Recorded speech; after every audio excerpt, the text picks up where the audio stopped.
Omar Samad is a non-resident senior fellow with the Atlantic Council's South Asia Center. He joins me now from Washington, D.C. Omar, good to have you on with us.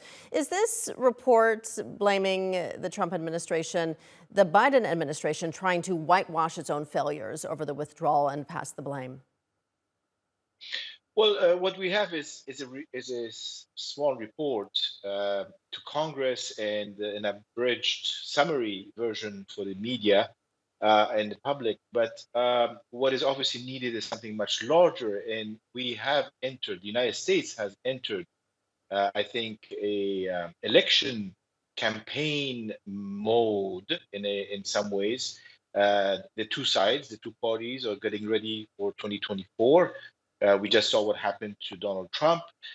So it's a very partisan time. But at the same, you have to, we also have to acknowledge that the Afghanistan war, which lasted 20 years, needs many reports and needs a lot of facts that need to come out about the beginnings and everything that happened up until August of 2021.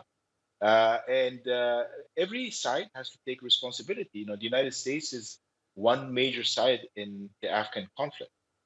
So if the report isn't holding anyone within the current administration to account, what is the purpose then, other than to just make the Biden administration look like it wasn't at fault, as you said, as we go into this election season?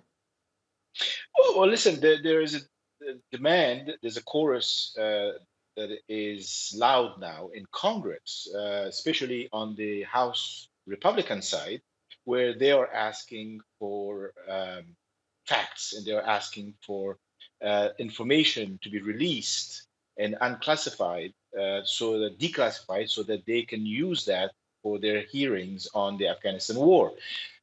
There is obviously a partisan atmosphere that is brewing.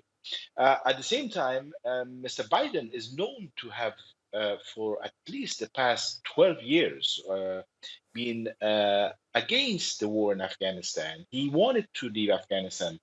So to say that he was dealt, he inherited something that he didn't like is partially true.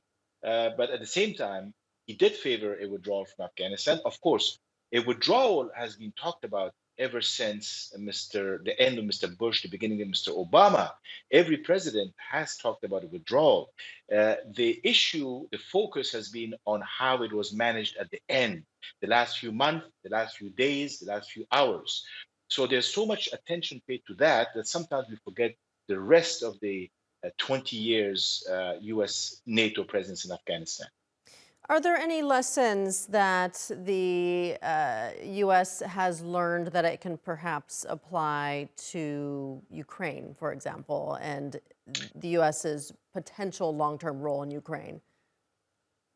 Well, I think the spokesperson today did allude to that, but I don't see too many connections with Ukraine really, except for the fact that Mr. Biden probably had Ukraine on his radar screen as he became president, and he wanted to disengage from Afghanistan because staying in Afghanistan, keeping troops in Afghanistan, and then going on to try to resolve or try to be engaged in some ways, not knowing what Mr. Putin was going to do in Ukraine was going to be very costly and very problematic in so many different ways.